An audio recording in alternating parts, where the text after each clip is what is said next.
You're listening to the Slavic Literature Pod, your shelf help guide to all things Slavic.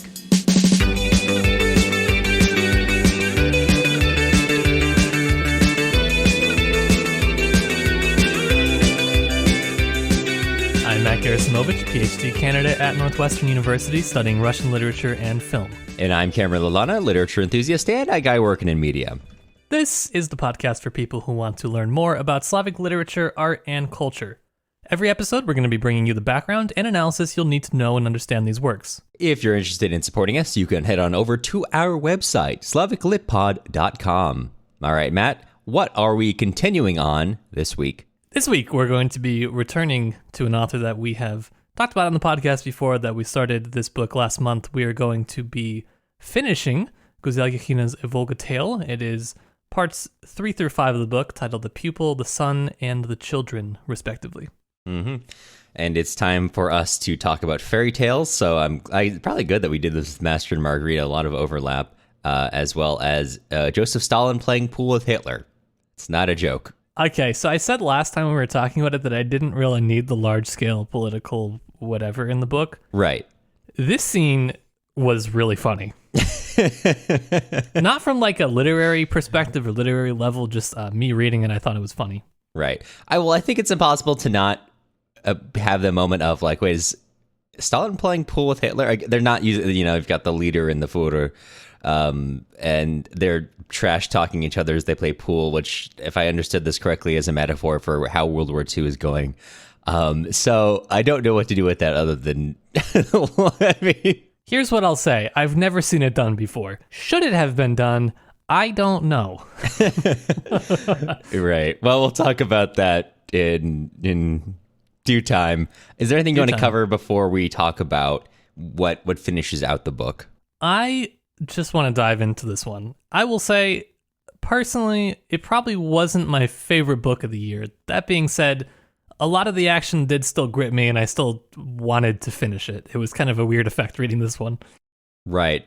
I don't want to like speak badly of the book, but I will say there are parts where I was feeling like, oh man, this is kind of rough. And then there were parts where I've like found the same kind of magic I found in Zulika, where you feel this character. Yeah. Where you're like, I see why, I'm here, but we'll talk more about it. For me, it wasn't the characters. There was some really sparkling points, I thought, on the nature description, actually, that I really enjoyed. And there were some really high points of her prose in the second half of the book. However, my complaints about the first part that we talked about were not really resolved by part 2. I was kind of hoping for something different, and I'm kind of trying to weigh, like, was it a me issue? Did I just want it to be something a little different? And I don't want to be that kind of reviewer, That's the worst, when you just want something that's different. Yeah, well, we'll untangle that as we go. All right.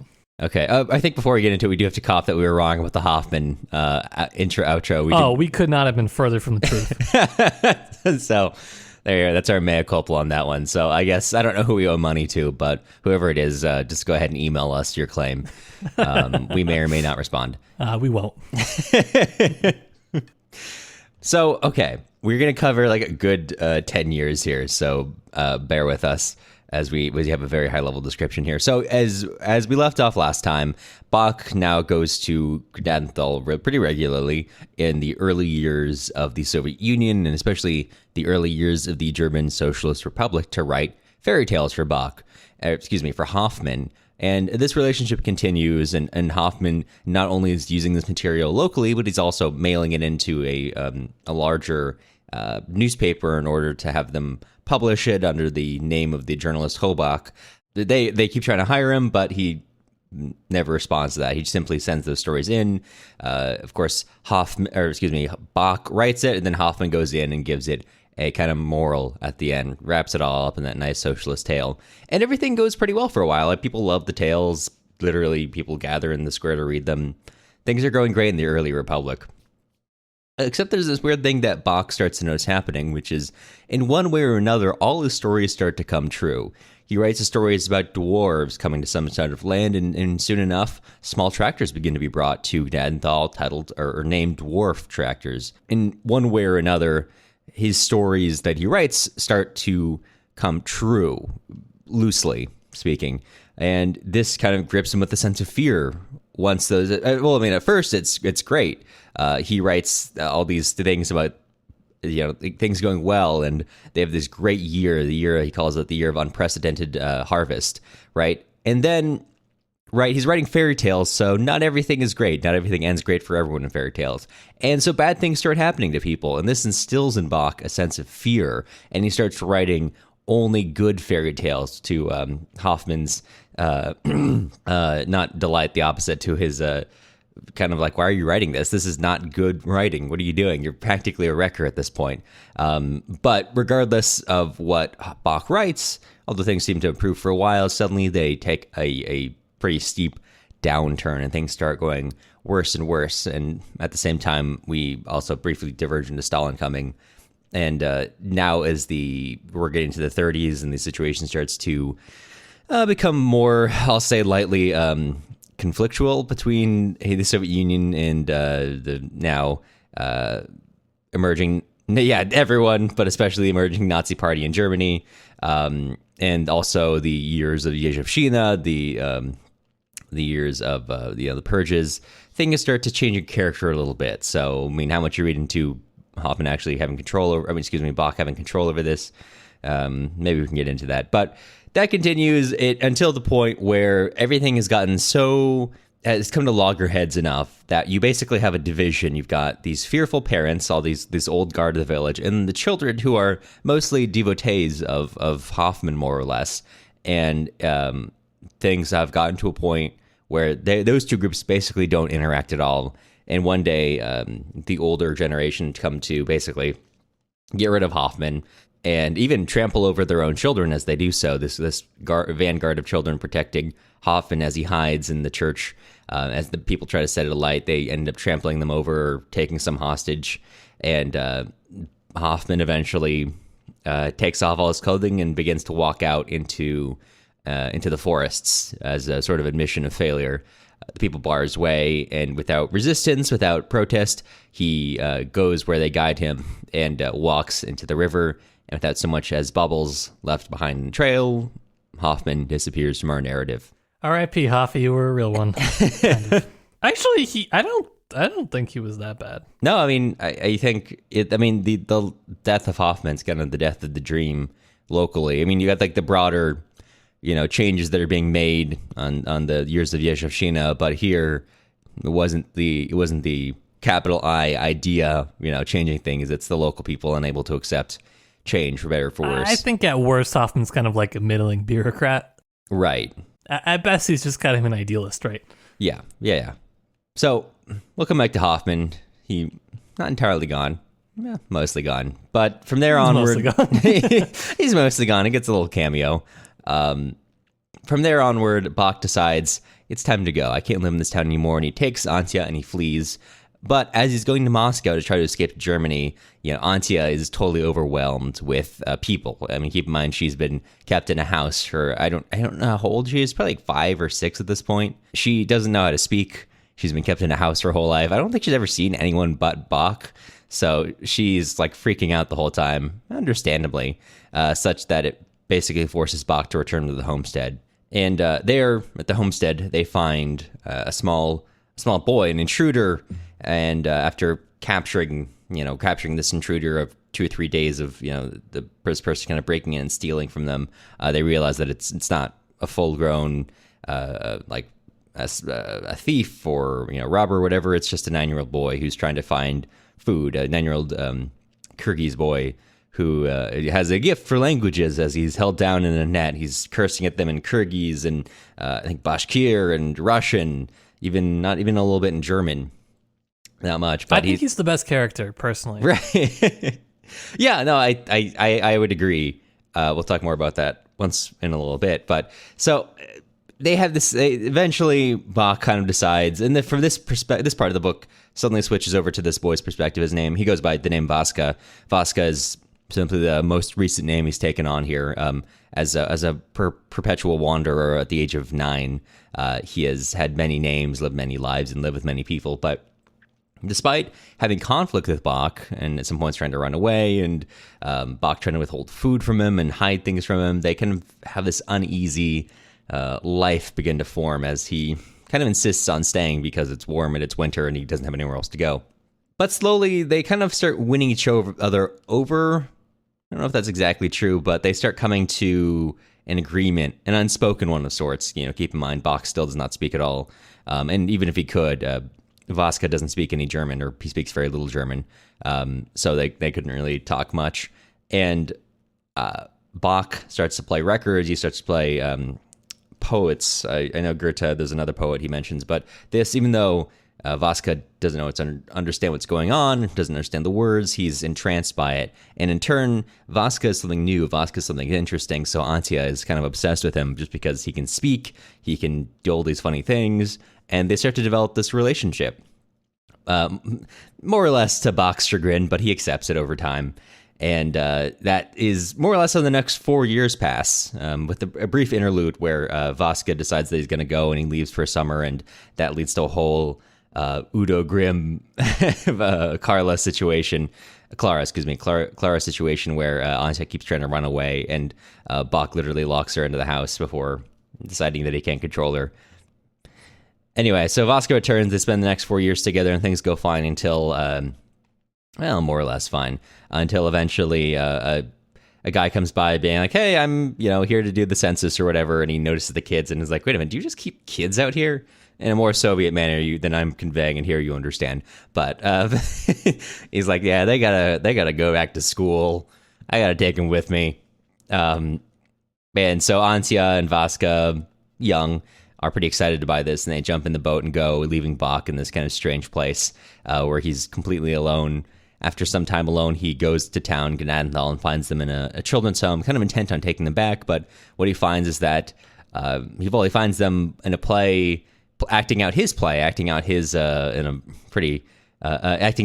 story of that Rapunzel, except not Rapunzel who becomes an apple farmer, and decides that I guess they can stay here, and starts coming back slowly once a week, bringing the pair apples and other food, and begins to look forward to this, and he begins to live a life which is mostly based around just getting things ready for them, and that continues. That's basically his life up until the point where he kind of has this epiphany, where he first of all, he loses all his fear, and this is a very strange sensation for him. His fear has been a millstone around his neck his entire life. But with that loss of fear, he also loses kind of a sense of wonder about the world, and his life is much more boring, much more straightforward. It's really just about getting the nicest, choicest apples for Vaska and Antia. He decides he's going to make Hoffman's dream happen before Hoffman dies, is killed, however you want to term it. He'd wanted to put together a children's home, the Third International Children's Home or something like that. Bach has no idea what the Third International is or exactly who it is, as it said in the book, but that's what Hoffman wanted, so he tries building that and spends many months on this project before one day seeing some people out in the river, slipping, falling, and almost drowning in the Volga, having some interesting visions as he does before he's pulled out by our old friend Kaisar, the man who had taken him to this homestead many, many years ago. And then from there, Kaiser asks him if he's ready, and he says, I am ready. And it turns out what he's getting ready for is going to a labor camp. As it said in the epilogue, he is sentenced. I forget exactly what his sentence is, but he sent to a labor camp out in Siberia. He dies there 7 years later. Antia is eventually deployed as an NKVD administration office worker, loses a leg to an accident, settles down in a nowhere town. Vaska. I feel like I'm recapping the end of a 1970s movie. Vaska tries to graduates as a specialist in German, gets sent to the front lines, and then spends a couple of years trying to find Bach, which at this point Bach has already died, before eventually finding Antia almost by accident, and the two marry and settle down. And we don't hear too much about their lives after that word. That ending is like a page. It's very brief. Yeah. It is. Yes, that is a Volga tale. That is a Volga. I cut out all the parts with Stalin. So that is a Volga tale, not the Volga tale. Sorry, yes, that's right. It's one of many Volga tales. When Bach falls into the river, you realize that there are many stories here. But anyway, before we talk about it, before we get into it, how about we take a quick break, Matt? Yeah, I think we I think I should pull up my script so we can do that. It is a good time for a break. We'll be back in just a second. Well, this episode is brought to you by our listeners. You can support independent podcasting by heading to our website, slaviclitpod.com. You'll get access to the notes we used to make this episode, including links to all the secondary sources mentioned. In this case, I don't think there are any. I don't know if anyone's really written that much about this book. It's pretty new. Considering it just came out, my guess is no. But we do have notes. Mm-hmm. Good notes. Great notes. Good notes. Great. Perhaps the best notes anyone's ever seen. If you want to support the show, but you don't want to spend any of your hard-earned, I don't know what we have from this part of the book, your hard-earned apple harvest, there you go.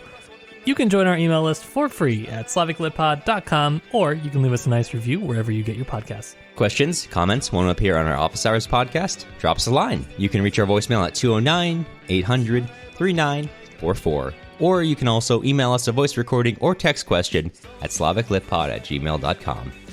We'll bring your question onto the podcast and do our best to address it. All right, back to, I was going to say staffing the NKVD, but, well, back to drowning in the Volga. Right. Okay, so I feel like we covered a very short period in the first two parts, and then the second three parts were like, all right, let's cover an entire life. Yeah, it sure does, doesn't it? So, is there anywhere in particular you want to start with this?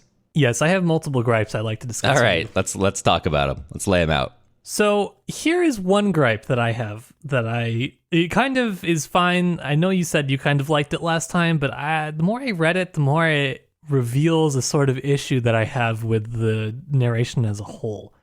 And that is, I don't like how Bach says the names of the years. Like, he's a school teacher. He's relatively well educated compared to everybody in the town, at least for presumably a large portion of the novel.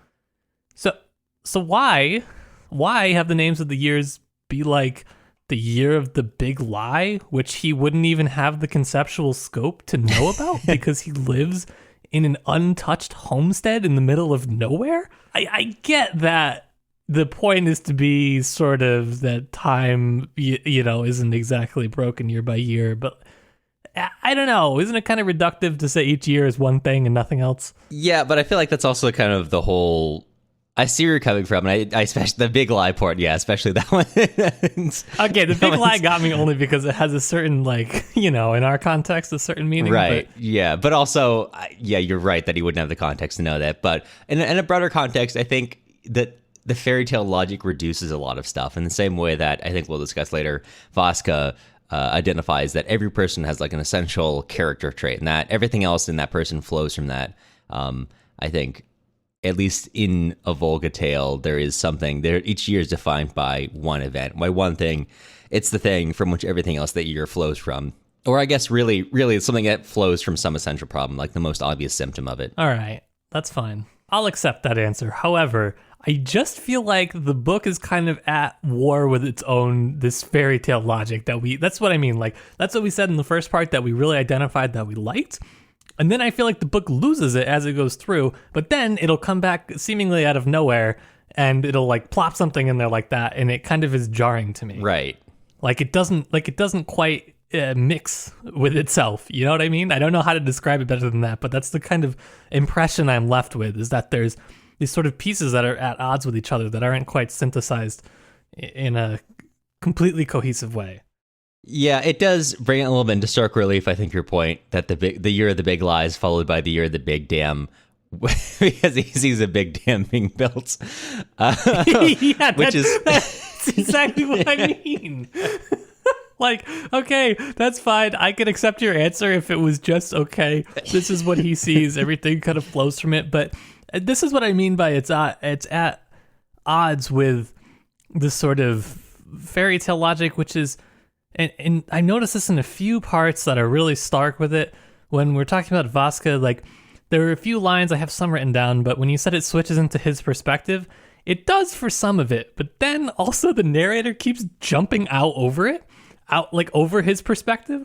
And so it switches from third person limited to third person omniscient, kind of seemingly at a whim.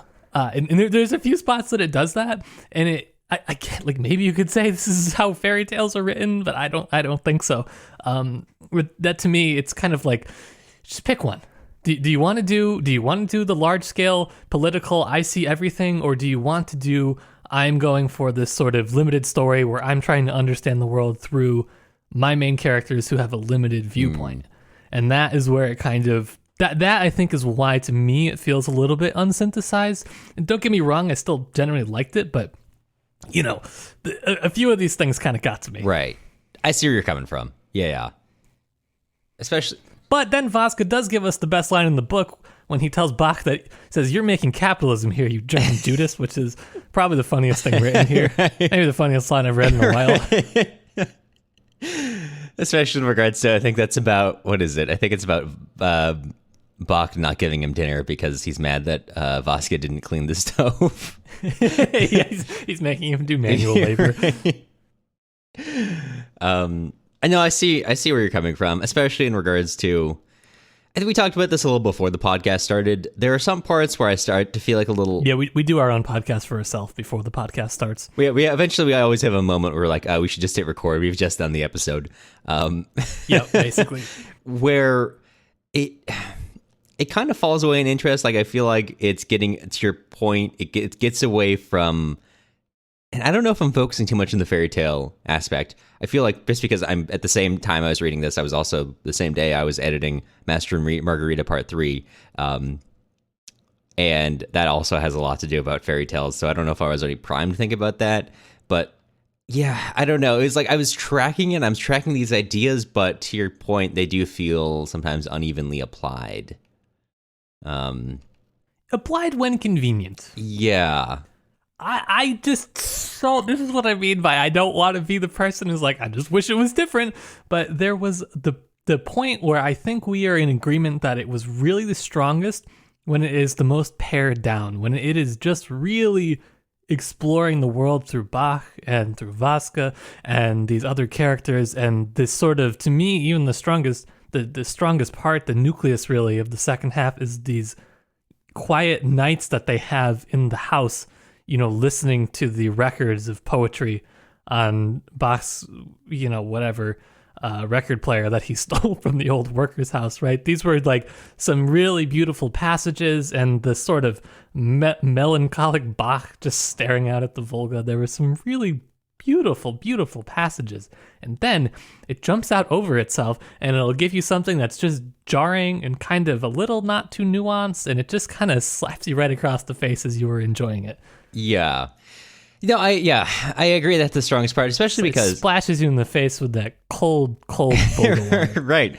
No, I agree, especially because I think that has the strongest tie to the first half, right? So we've got the Udo Grimm keeping his daughter captive, and then Bach sort of frees her, but then sort of re-imprisons her, and then tries to reimagine a better life for her, and then obviously she dies, so big L on that one. And then he tries to do that to his daughter. He tries to recreate a freedom for his daughter. But again, it just simply fails to do so. And what happens here, I think, and this is something that's really apparent in this section, I think the best section of the book, I would agree with you, is that Vaska and Antje end up recreating. They are the next stage of the fairy tale, where Bach is like becomes like, I wish I had a better frame. I had a better reference for this. He's like the Lorax here. He's a character in the fairy tale who tried and failed and is now kind of like bittered and living in a tower, and gives some advice to the actual protagonist. And what happens is that Vaska and Antje become the kind of successful version of Bach and Clara, where Vaska becomes the teacher. He teaches Antje how to speak. He teaches her Russian, and eventually also Kyrgyz, I think Bach believes. And they run away together and are successful doing so, and they make it away from this homestead. Bach becomes the Udo Grimm character, where he starts literally locking Antje in when the period where Vaska leaves, and she keeps trying to leave with him to go find him. Like, they are the successful version of that fairy tale. They are the freed version. I mean, I think it's even so apparent as the first time Vaska tries to leave, he gets lost in the woods and caught in a snowstorm, and Antje's there as well, dragging along, and then Bach saves them. Bach has changed from this character upon whom the world is inflicted, and now it is, especially as whether or not you believe, he actually affects the world through his fairy tales. I think certainly the thematic elements there that Bach has gone from this kind of meek, even though he's a relatively meek person still, he becomes like sort of the master of the fairy tale, for better or for worse. He is the one who has gone from being lost in the woods to finding Vaska and Antya and bringing them home. And he is the one who is also kind of holding them back. They have to break free from him eventually, and before he finally accepts it. We have this a nice bookend to this. I mean, maybe nice is too way strong of a phrase for it. We have a well-constructed bookend here of, a changing of generations, right? Because the very same things that are kind of destroying Bach's life are also what allow Vaska and Antya to leave this, the children's home, the socialist republic.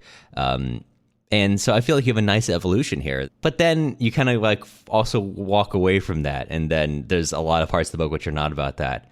And it's harder for me to tie them into a coherent narrative, especially as you're getting to like the big political questions as we go back to Stalin's perspective.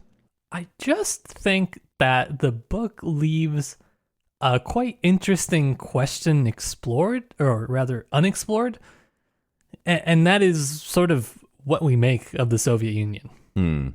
It presents, I would say, as far as modern literature goes, pretty positive portrayal, with some caveats there, of course. But I think a generally positive depiction of the people that were representing it, like Hoffman, and, like you said, how the children are able to go on to become the sort of successful variant that their parents could have never achieved, really. And I wanted a little more exploration on that, but I do understand the constraint of it is a Volga tale. It is not a tale about World War II and a tale about living somewhere else and living in the Soviet Union. That's not what this is. And so for that, I get it. But I think it might be okay to leave this question resolved. I'm not necessarily saying that it should have been, answered or it had to be explored more. But it is an interesting question for me that I would have liked a little bit more on, maybe. And I don't even know exactly how to do it or where you even start with that. It just made me think. Right. I think it's something that if I could attempt an explanation, you may. Thank you for permission. I think we have this very early version, like this partnership between Bach and Hoffman. There's this line as Hoffman is commanding all this new construction. Bach is, of course, writing all these fairy tales, which are really interesting people. I mean, it's not just in his own mind.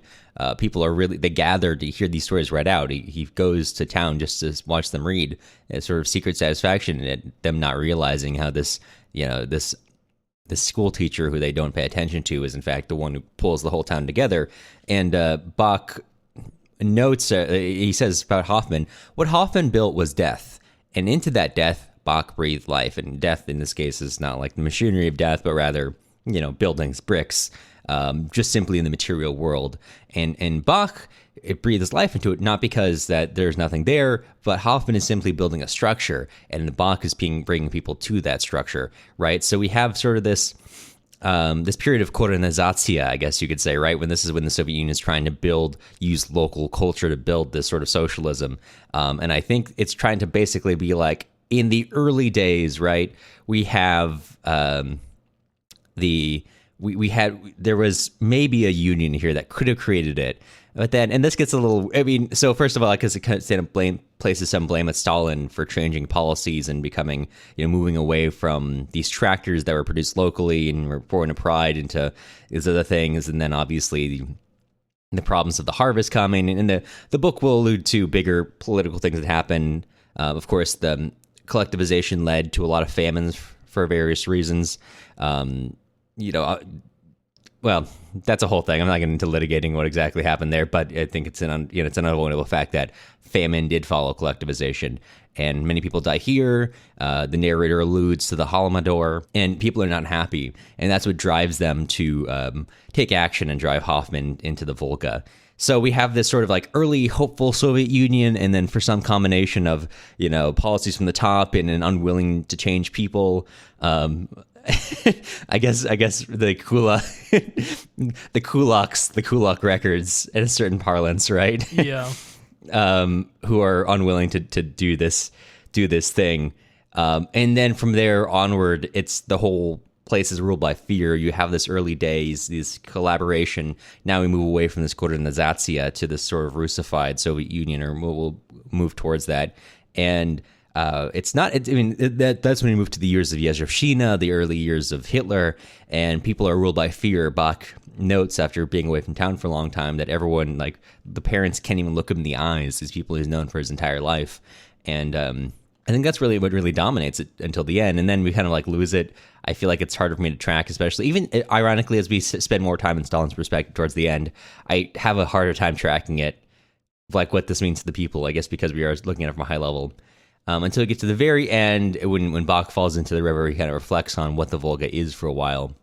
And I kind of took that as, you could take it in a lot of ways, and I don't think it's meant to be taken in any single way, but one of the ways I think you could take it is sort of reflecting on, as he's asking himself, what is this Volga, this place that hides so much death, this place that hides so much deception, but also contains so much beauty, contains so much mercy, right? I almost wondered if that was the final question for the Soviet Union of what was the Soviet Union.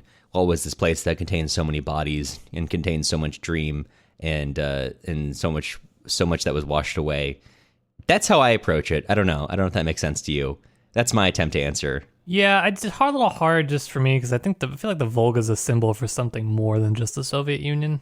I think it's more. But that's one thing. I think it's one question among many. True. In a book where so much is simple, the Volga is the one thing that's not, that refuses to be categorized, that refuses to be an easy symbol. Sure. I like the Volga part, actually. I think that was great. I mean, that was a great climax for the book. It really was. I thought it was good. I wanted more like that. That's all I had to say, is I wanted more like that. It was one of those moments that I thought was really strong in the book, and I wish it didn't take as long as it did to get there. Yeah, but as an ending, I think it's a nice denouement. Denouement. I'm not going to do it the French way. I'm inconsistent which ones I will do the French day and which ones I won't, but... Who's to say? I don't know. I learned that term in freshman year in high school, so I'll just assume that's the right way to say it. It probably is, but... It is. Sorry, I've heard like in the last week, I've heard multiple podcasts or like videos use that word, but like not pronounce it the right way. No, that makes sense. That's okay.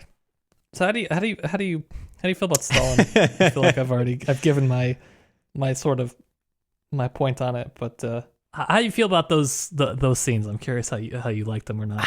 It was, so this is something I think I made this point to you before the podcast, where when I read it, it reads a little superfluous to me. The same kind of reaction you had that I didn't have in the first part. I think I started coming around to it as we got to this point in the book. But I'm also trying to measure that with how much of this is just because you and I are deeply entrenched, not only in like Soviet history, that's something that's been an interest for both of us for a long time, but specifically this era of history is something that's been very interesting to both of us for a long period of time. So when I read this and it feels like I don't understand why we're going through such a basic summarization of history, I'm trying to keep in mind also, I don't think I and you have an average amount of knowledge. We exceed the average amount of knowledge in this area a little bit. So maybe for the sake, and I think all these things are necessary things to know for this period, I think it helps like bring home this wider picture. And the fact that you and I already know these things are going on maybe make those parts seem not necessary, where for some audience members who are not as strong in this area, it might actually be a good, good frame of reference. Like talking to Stalin's perspective to talk about the Holodomor very briefly. I think it's from his, or at least it's from a broader political perspective. It's not from like the kind of worm's eye view of Bach. Like to me, that seems like an obvious that, I mean, obviously, yeah, that happened in this period. We're in the right era. We're in this period of collectivization, but maybe if you're not, the Holodomor is something that's in certain areas, of course, everyone knows about it, but also, you talk to the average person, they may not necessarily know what that is. So maybe that is necessary knowledge, a necessary addition. And I just don't know if I have the ability to check my own knowledge to know how I feel about it. Almost, we're too powerful, I think, is what you're saying. Yeah, you could also phrase it that way. I thought for me, I think I compared it a little bit to Grossman because of the fact that he does that a lot when we were reading Stalingrad, and I can't remember Life and Fate. I can't remember which is which. It's been so long. Right. Fortunately, we're doing our Life and Fate read along next year, so that'll be good for us. But he does a good job of psychologizing the two, I think, and I feel like I kind of lack some of that psychology here, with the exception of maybe a few short scenes. And I wonder if I should I wonder if they could have been shortened or what could have just been different. I don't know. Yeah, and I see the attempt, right? I mean, we talked about at the top of the episode, Stalin and Hitler playing pool together as sort of this metaphor for World War II, and they're trash talking each other, and it is like, I don't know. Maybe I need to read it again. Maybe I need to take another look at it. But I had trouble taking it seriously. But then you also get to the end of the book, right? As before, like these characters who have so much potential in their life are kind of cut down in their own way. And you have Stalin, out, and he's like watching some dogs fight, and then they attacking him before his guards like end up gunning this group of dogs down. Maybe not the most subtle metaphor, but I thought that was, if we're gonna go by fairy tale logic, right? This relationship of like a leader to a people, I thought that worked. That's a nice little metaphor. That's good creation here. Not my favorite, but I got it. I got that one. That one was okay. Yeah, is it the most subtle? No, but it works. It works in the narrative. I'm fine with it. If it had only been that, I'd be like, okay, sure. Like, yeah, before Bach gets sent to prison camps. Yeah, okay. But right before that, also you have them playing pool, and I don't know what to make of that one. So I don't want to make it sound like, I think both of us really enjoyed this book. Maybe some parts more than others. I mean, there are parts where, like, when we get to Vaska and this relationship of these three inflicting themselves on each other for better or worse, like, I was gripped in the same way I was gripped by Zuleika. Like for a lot of this book, when we read 600 pages, we had to kind of skim some parts. And some parts it's easier to like go through and be like, okay, I can go pretty fast with this. But then, like with Vaska and Antia and Bach, I couldn't feel I could do that at all. I mean, I could read it at a quick pace, but I felt like I needed to slow down and enjoy that. Mm-hmm. But that wasn't necessarily true for all of the book, is the problem. Yeah, it was a bit uneven for me. Yeah. What I did like was, I liked the end, and I liked the sort of epilogue. I liked the quickness and how brisk everything was as it ended, as it kind of wound down. And I wonder if it couldn't have, that sort of style couldn't have replaced the parts of the book that I thought dragged a bit. Right. And I think that may have been a more natural pairing to go with sort of exploring the psychology and the effect of what it was like living during that time at a place that was sort of remote. And, for a little bit they were trying to win over, and then they were trying to, eradicate or, move out of that region. And so it's an interesting story that I wish that all the pages that were in the book were really just dedicated to that story.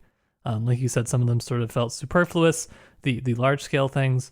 I guess I felt like, so when I was reading Grossman, I really liked this dynamics between Mussolini and Hitler, where Mussolini sort of feels like has this just inferiority complex because Hitler's doing so much better. He's so much more successful than he is, and he's like, oh no, this was my idea.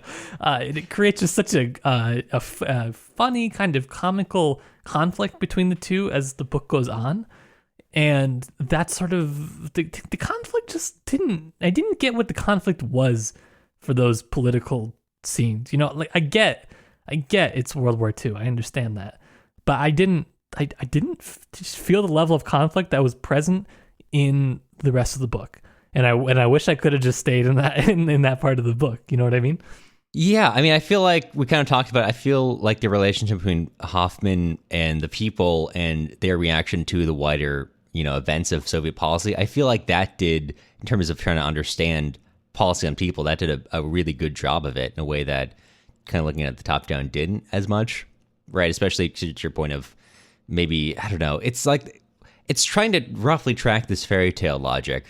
I mean, the war is not the war is a game of pool, but yeah, I just don't know if it worked in all parts. I don't think so, but that's just me. Maybe someone else will read it and find something that I've very seriously overlooked. I would love to hear that if that's the case.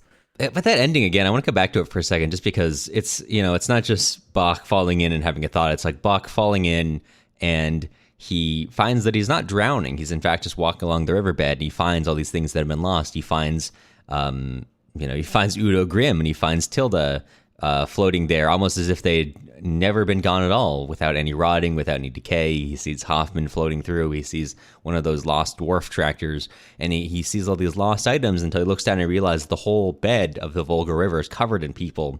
You know, Kyrgyz people, Russian people, Germans, right? Like the whole history of the region of people who've died or gone missing or simply left the fairy tale. And I think this is a great climax. You've got all these things which are not quite gone, and they seem to have exited the narrative, but they were always there. They're always right in front of him, in sort of a historical memory, for better or for worse. And it's only now, right, that he's finally seeing it, and he wants to scream, seeing all these bodies at the bottom, all these bones, all these eras, right? And he asked himself, was it possible that he lived all these years not knowing? That the people above on both sides of the river also lived not knowing? That they drank its water, swam in it, Christ and their children in it, and washed their linens not knowing? And I thought that was such a powerful part. I mean, you know, I guess I've already played my hand that I read that as like the continuation of a relationship to the Soviet Union. You know, that all these, you know, because it's possible we did not know these things about our own society. But again, to Matt's point, I don't think it should be reduced to only that. That this history, this powerful river, which cares not for the individual, hides so much history created by people, and you take it in a couple different directions there. But at the same time, you know, he's wondering about all these cruelties, all this deception, but also the flip sides of all this thing. And it eventually concludes that he is not in a place to answer it. And he decides to give in to the Volga, and he lies down and prepares to become part of it in the same way that all these other people have disappeared and become part of it before Kaiser pulls him out and sends him to a labor camp. Yeah, I mean, he's kind of powerless to move against it. I think there's a few points where he tries, but he's only able to move as the Volga demands, basically. He's subject to the laws of history. It's we've done our Tolstoy, history is made by people, and now here we have the opposite, which is that there's some force of history, maybe the force of the land, maybe the force of the society they live in, maybe something else that pushes them. History is made by large rivers. I think that's a lesson to take away here. The most powerful river is the most, well, I mean, not true that the most powerful rivers have created history in their own right. Yep. Well, there's also this sort of interesting point on the river, because the river is definitely a philosophical symbol for a lot of people, and in the Soviet Union too, right? The idea that, you know, you can never step into the same river twice is sort of the, in many ways, the sort of philosophical, almost dialectical sort of way that the Soviet Union thought of itself as moving, which is just perpetually forward. But here you get this sort of baggage that can't be sort of unentwined from its own history, right? And so it's not stopping it from moving, but it's always there. It is the same river that you're stepping into, and the top part of it might be moving, but the bottom part is still there, and it's always there. And maybe one day it catches up to it, I guess is what you could say, and it does. But it's kind of an interesting. I don't know. I still wanted more Volga. I wanted the Volga to have more of a tale to tell. Yeah, I know, but I agree with you there. But man, this is such a powerful wrap up. It almost reads, as we're talking about it, it's almost like a rejoinder. I don't think it's intended to be such, but from my own perspective, almost a rejoinder to the end of Cement, or to in Cement, the idea, at least one of the ideas put forth by the novel, I know I'm going way off into the left field here, is that we have these characters who are they all know they're doing not the best thing. You know, they know that they're, we've just ejected the most ardent communists from the party, but they weren't realistic enough, so they were going to drag all our morale down. And kind of one of the ideas it puts forth is, we hope we can build a society which one day will produce such fruit that our children will forgive us for what we did in order to build it. So Cement, again, Cement Cast, it's a more interesting book than you think. If you haven't listened to our episodes on it, you should. It is an interesting book. It has a lot to, and not even interestingly, perspective on the Soviet Union for such an important book in the country. But it does kind of have this logic of maybe we can maybe we can one day forget what we had to do to build this great society. And this almost reads as a rejoinder to me that, well, the society will be built on the foundations you build it on. Maybe on the top you can look away and not see it, and you know, you assume it will wash it away, but the foundations are still there, and they will always be there. Right. Now, speaking on this sort of ambiguity, this part that I didn't really end up knowing, I felt like by the end, was Bach's kid? Was this his kid? I know it doesn't really matter for the narrative, but there's two really conflicting lines in the book about it, where he says, "Oh, and then I remembered that it's not my kid." But then there was the part earlier where he looks into the bucket of water and he's like, all I could recognize was my daughter's face and mine. And I was like, okay. Did you figure this out? I noted those same lines. I don't know what to think about that one. It could just be if I had to give it an explanation from the line of the logic of the book as I understand it. Bach is a very fearful person. He's a very uneven person. He's always going back and forth. You know, he tries to flee the homestead. He comes back, you know, multiple times, and maybe it's just that he just, even though he kind of knows, he doesn't know, and it's just him, his anxieties building up and coming out would be my best explanation. Other than that, I don't understand the conflict. Because there's at least one more line, I think, that kind of his, or he's like, oh, she is my daughter, but, you know, also he's thinking she's not. So I don't know how to work with that. What to do with that? Yeah. Okay. Well, I'll allow it. But I don't know. He's an interesting character that where he ends up building the sort of, you know, children's home. I thought it was a really interesting sequence, right? For all the positives that you may see, and you know, the fact that it gives his daughter a life that's not seclusion in the middle of nowhere, not knowing how to speak. I guess that's not a very high bar, but we'll allow it to stand there for a little bit. The fact that perhaps nobody is screwed over more than Bach in the narrative. Granted, it is his narrative, but he's definitely hurt pretty bad by the Russians throughout this. And the fact that he ends up dedicating this to Hoffman and building this was interesting. I mean, the fact that everything that happens with Clara, and then the fact that, you know, his daughter ends up not even speaking his own language. I mean, what a painful thing to watch happen, basically. It's terrible. It's good, but it's also terrible from his perspective, right? Yeah, that's something that really, I forgot about that until now, but thank you for bringing it up, where we kind of have, you know, of course, this is dedicated to, you know, Yakhina's own, was it grandfather, great-grandfather, teacher of German, or German school teacher, a village schoolmaster of German. It's so interesting how we have these characters, like, in a way become not only Soviet, but become Russian, right? Because by the end of the book, Antya she grows up not speaking a language, and so Vaska teaches her Russian, and that helps her when she goes to school. Bachman doesn't even understand her at this point anymore. And Vaska himself, too, not Russian, but for the sake of integrating into the society, takes on, you know, Vaska by them, and eventually takes on the last name. I forget the last name he takes on, but it is a Russian last name. And he becomes something. By the end of the book, his name is like Vasily, you know, something or other. And, you know, their own languages are kind of lost in favor of, you know, the sort of this, well, they've become, I guess maybe by the, you know, they've become the generations to come, you know, Yakhina Guzel being a Russian language author. Yeah. I mean, I don't know. It was good, this last part. I liked this part too about, my last part I wanted to talk about just on things that I liked, because I started kind of negative. I didn't want it to end negative. On, you know, the part of Bach, instead of sanding down the parts of the room where Clara had been practicing writing her lines of poetry and German and everything, where she had been carving them into the wall because she didn't have a pencil and paper to practice with, and he had been leaving that there and using it for inspiration in his poetry, but he couldn't bring himself to actually sand it down, so instead he goes and he paints it over because, as he says, it's less painful to sort of paint over knowing that what was there is still there underneath the surface. I thought that was a really nice part as well, that they're still always kind of preserved beneath, as we've said, kind of like the Volga, it's still preserved there beneath this new children's home. And I thought that was one of the many moments that was really, really touching, really nice, and I wanted more of that. Give me more of that. Give.